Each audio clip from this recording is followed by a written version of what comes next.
Oui, merci Madame la Première adjointe et Madame Spielbout, vous allez être rassurés, vous allez voir qu'on ne regarde pas passer les trains, mais qu'on agit dans beaucoup de domaines et ici particulièrement sur le commerce et l'artisanat avec cette stratégie que nous avons travaillé auprès des 4500 commerçants et artisans lillois pour lesquels nous voulons répondre aux défis qui se posent à eux pour l'avenir, même si, redisons-le quand même, le commerce à Lille ne se porte globalement pas mal du tout, avec, je le rappelle, un taux de vacances de 8,7%. C'est bien moindre que dans la plupart des villes de taille comparable. Mais on ne se cache pas non plus les difficultés qui ont été engendrées par la crise du Covid, qui a accéléré pas mal de tendances sur la croissance du e-commerce, sur l'essor fulgurant des plateformes et des commerces déshumanisés qu'on a vu s'aimer un peu dans la ville et pour lesquels on a beaucoup de choses à dire, on y reviendra, mais aussi, et de manière plus positive pour le coup, sur la redécouverte des circuits courts et une attention plus forte sur la qualité et à une consommation raisonnée. Partant de ce constat-là, nous avons donc travaillé depuis un an à co-construire cette stratégie commerce et artisanat, avec des réunions qui, vous le savez, ont été engagées en décembre dernier sous la houlette de Franck Hano et d'Audrey Lincolnel et qui se sont poursuivies, parfois un peu entravées évidemment par les confinements et les règles sanitaires depuis une année. Et on a mis franchement autour de la table et consulté tous les acteurs concernés, la Fédération lilloise du commerce, les unions, les 17 unions commerciales lilloises, la Chambre de commerce et d'industrie, la Chambre des métiers et de l'artisanat, les communes associées, puisque c'est une stratégie qui couvre le territoire de Lille et l'Emelom, et même les autres grandes villes avec qui nous avons fait du parangonnage en bon français, et aussi avec France Urbaine, que nous avons consulté à plusieurs reprises et avec lesquelles nous avons travaillé, notamment dans la perspective des assises du commerce. Je vous épargnerai de vous présenter, et de manière exhaustive, les 26 actions qui sont regroupées dans 5 ambitions, mais je voudrais quand même vous présenter 3 zooms, disons, trois tendances majeures sur lesquelles nous insistons dans cette stratégie, et d'abord celle de défendre un commerce de proximité et indépendant, parce qu'on sait aussi que le commerce dans les quartiers est essentiel au lien social, et nous voulons maîtriser les implantations commerciales et se doter d'une boîte à outils capable de mobiliser tous les leviers à notre disposition. Le premier, vous l'avez dans la stratégie, c'est celui de l'appel à manifestation d'intérêt de la métropole, auquel nous répondons et qui fait l'objet d'une délibération séparée pour la rue Gambetta et pour la rue Lannoy, afin de travailler à l'installation d'une offre adaptée et diversifiée sur ces 2 linéaires qui, pour des raisons différentes, peuvent rencontrer quelques difficultés aujourd'hui. On veut aussi explorer les possibilités d'une foncière commerce, lancer une foncière citoyenne sur des projets économiques locaux et bien sûr aussi innover, tester, donner leur chance à des commerçants qui souhaitent se lancer à travers les boutiques à l'essai, les pop-up stores, les boutiques éphémères. Et surtout, enfin, je dirais en dernier point sur cette question des maîtrises des implantations commerciales, nous continuerons de défendre, comme Martine Aubry le fait depuis des années, la question de l'encadrement des loyers commerciaux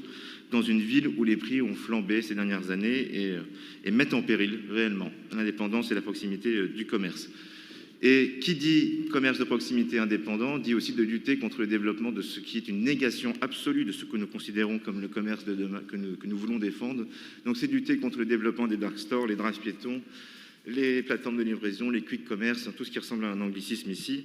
Et là aussi, en encadrant leur développement par les outils qui sont aujourd'hui à notre disposition, celui du PLU, celui de l'occupation de l'espace public ou les nouvelles règles de logistique urbaine dont on parlera dans quelques instants, et aussi de défendre les principes du droit social, souvent bafoués parmi ces entreprises de la nouvelle économie et du nouveau commerce, sur lesquels nous souhaitons donc vraiment lutter de manière forte. Le deuxième zoom que je voulais faire avec vous, c'était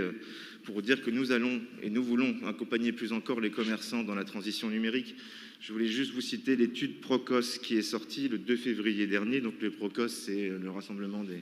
des grandes enseignes, qui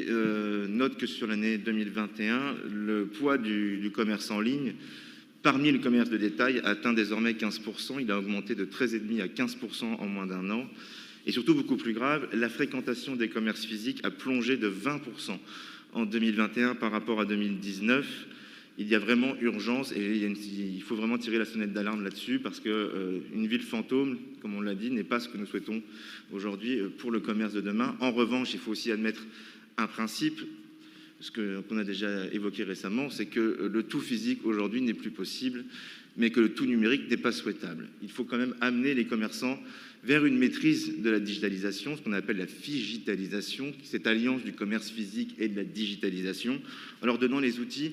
de formation, de maîtrise, d'équipement aussi. Et cela, nous le faisons en partenariat avec les acteurs consulaires, la CCI et la CMA, mais aussi avec la BPI qui a lancé le plan de formation au numérique auprès des commerçants. Donc nous allons vraiment travailler au plus près des commerçants dans un travail d'information, d'accompagnement, d'insertion dans des parcours de formation sur la question du numérique pour qu'ils puissent se préparer à maîtriser ces outils. Et nous travaillerons avec la Fédération lilloise du commerce aussi pour faire le choix d'une vitrine en ligne. C'est une application lilloise portée par la start-up TheRing.io qui offrira un bouquet de services en ligne, du click and collect jusqu'à l'information. Mais nous avons écarté le choix de la marketplace aujourd'hui, puisque les études qui avaient été remontées par France Urbaine notamment nous avaient montré que dans les villes où elle avait été expérimentée, les résultats n'étaient pas à la hauteur des moyens engagés. Donc nous choisissons plutôt une option intermédiaire sur cette application de vitrine en ligne. Dernier zoom sur cette stratégie commerce, donc je vous rappelle qui contient quand même 26 actions, je ne vous en présente que quelques-unes ici. Celle bien sûr d'accompagner les clients et les commerçants et artisans dans la transition écologique et de les amener à contribuer au plan lillois pour le climat présenté par Audrey il y a plusieurs mois maintenant. En insistant notamment pour faire connaître et développer les éco-gestes sur les économies d'énergie, nous mettrons en place, en lien avec les équipes de la transition écologique, des ateliers de la transition écologique à destination des commerçants et des artisans pour les amener là aussi à maîtriser les bons gestes, si je puis dire, avec un guide pratique qui sera préparé à cet effet, mais aussi en conditionnant les aides aux animations commerciales au respect des enjeux climatiques, et en commençant d'ailleurs par le marché de Noël, sur lequel on va retravailler en lien avec la Fédération lilloise du commerce pour que nos objectifs climatiques soient bien intégrés dans le cahier des charges du marché de Noël. Et dernier point sur lequel j'insiste dans cette transition écologique, parce que c'est majeur, c'est la logistique urbaine, qui est un triple enjeu pour la ville, un enjeu écologique, un enjeu économique et un enjeu urbain, surtout dans une ville comme Lille, où la physionomie des rues est quand même assez étroite, et donc les norias de camions de livraison qui aujourd'hui viennent souvent nourrir les drives piétons ou autres plateformes de logistique ne sont pas possibles et ne sont plus acceptables. Elles doivent être régulées, elles doivent être encadrées, là aussi en mobilisant les moyens qui sont les nôtres. Avec un plan de mobilité, nous mettrons en place une instance du dernier kilomètre, puisque c'est ici que l'enjeu est crucial, en lien avec le centre multimodal de distribution urbaine, le CMDU. Alors à la fois pour modifier les parcs de véhicules de livraison, pour les amener vers des véhicules propres, et surtout pour développer des livraisons en mode doux, et aussi pour travailler sur des plateformes intermédiaires ou un maillage intermédiaire de livraison du CMDU dans le reste de la ville pour toujours raccourcir les distances de livraison et éviter surtout vraiment ces norias de camions qui aujourd'hui encombrent la ville et qui sont contraires aux ambitions climatiques que nous portons. Voilà, je ne vous ai pas fait la présentation complète, je vous invite à regarder sur votre table, vous avez le texte de cette stratégie qui est posée, et maintenant je suis à votre disposition.